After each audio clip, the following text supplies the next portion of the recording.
Baiklah, saya Dinika Sari akan menjelaskan contoh 6.4.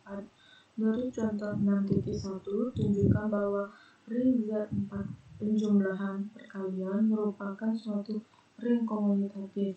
Penyelesaian dari contoh 6.1 telah ditunjukkan bahwa Z4 sama dengan 0, 1, 2, 3 adalah suatu ring Z4 penjumlahan perkalian. Sekarang akan ditunjukkan sifat komutatif dari ring tersebut. A kali B sama dengan B kali A. Untuk setiap A, B elemen Z4. Ambil sebarang nilai dari Z4. Misalkan 2 dan 3 elemen Z4 pada tabel 6.1. 2 kali 3 sama dengan 2, 3 kali 2 sama dengan 2. Sehingga 2 kali 3 sama dengan 3 kali 2 sama dengan 2. Karena ring Z4 penjumlahan perkalian tersebut memenuhi sifat komutatif, maka ring Z4 penjumlahan perkalian tersebut adalah ring komutatif atau ring abelian. Selanjutnya contoh 6.5. Misalkan himpunan P genap ganjil dan P subset Z. Tunjukkan bahwa elemen-elemen bilangan genap dan ganjil adalah suatu ring komutatif. Penyelesaian tabel 6.2. Penjumlahan genap tambah genap, genap, genap tambah ganjil, ganjil, ganjil tambah genap, ganjil, ganjil tambah ganjil, genap. Perkalian genap kali genap, genap, genap kali ganjil, genap, ganjil kali genap, genap, ganjil kali ganjil, ganjil. Dari tabel 6.2 akan ditunjukkan bahwa himpunan P genap ganjil merupakan suatu ring komutatif bila memenuhi grup komunitatif terhadap penjumlahan. 1. Tertutup. Ambil sebarang nilai dari P. Misalkan genap ganjil elemen P. Genap tambah genap sama dengan genap, genap tambah ganjil sama dengan ganjil. Ganjil tambah ganjil sama dengan genap. Karena hasil genap dan ganjil elemen P, maka tertutup terhadap P. Yang kedua, asosiatif. Ambil sebarang nilai dari P. Misalkan A sama dengan genap, B sama dengan ganjil, dan C sama dengan genap elemen P. Dalam kurung A tambah B tambah C sama dengan genap tambah ganjil dalam kurung tambah genap sama dengan ganjil tambah genap sama dengan ganjil. A tambah dalam kurung B tambah C sama dengan genap tambah dalam kurung ganjil tambah genap sama dengan genap tambah ganjil sama dengan ganjil. Sehingga dalam kurung A tambah B tambah C sama dengan A tambah dalam kurung B tambah C sama dengan ganjil. Maka P asosiatif. Yang kedua, adanya unsur satuan atau identitas. Ambil sebarang nilai dari P. Misalkan genap elemen P. Pilih genap elemen P sehingga genap tambah E sama dengan E sama dengan genap sama dengan genap. Maka E sama dengan genap. Ambil sebarang nilai dari P. Misalkan ganjil elemen P. Pilih genap elemen P sehingga ganjil tambah E sama dengan E sama dengan E tambah ganjil sama dengan ganjil. Maka E sama dengan genap. Maka P ada unsur satuan atau identitas. Selanjutnya adanya unsur balik atau inverse.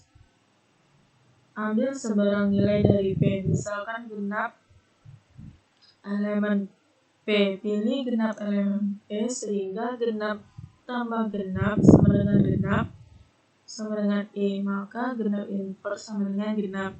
Ambil sebarang nilai dari P. Misalkan ganjil elemen P. Pilih ganjil elemen P sehingga ganjil tambah ganjil sama dengan genap sama dengan E. Maka ganjil inverse sama dengan ganjil. Selanjutnya komutatif. Ambil sebarang nilai dari P. Misalkan A genap, B sama dengan ganjil elemen P. A tambah B sama dengan genap tambah ganjil sama dengan ganjil. B tambah A sama dengan ganjil tambah genap sama dengan ganjil. Sehingga A tambah B sama dengan B tambah A sama dengan ganjil. Maka B komutatif. Jadi, himpunan P genap ganjil merupakan grup komutatif terhadap penjumlahan. Yang kedua, monoid terhadap perkalian. Yang pertama, tertutup. Ambil sembarang nilai dari P. Misalkan P dan ganjil elemen P. Genap kali ganjil sama dengan genap, genap kali genap sama dengan genap, ganjil kali ganjil sama dengan ganjil. Karena hasil genap dan ganjil elemen P, maka tertutup terhadap P.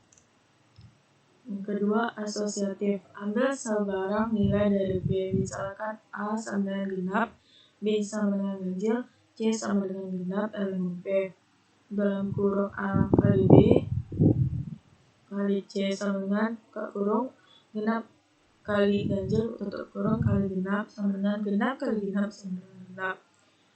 A kali dalam kurung A kali C sama dengan genap kali dalam kurung ganjil kali genap sama dengan genap kali genap sama dengan genap.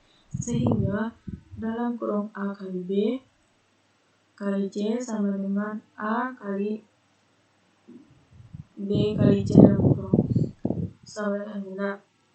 Maka P asosiatif. Selanjutnya, adanya unsur satuan atau identitas.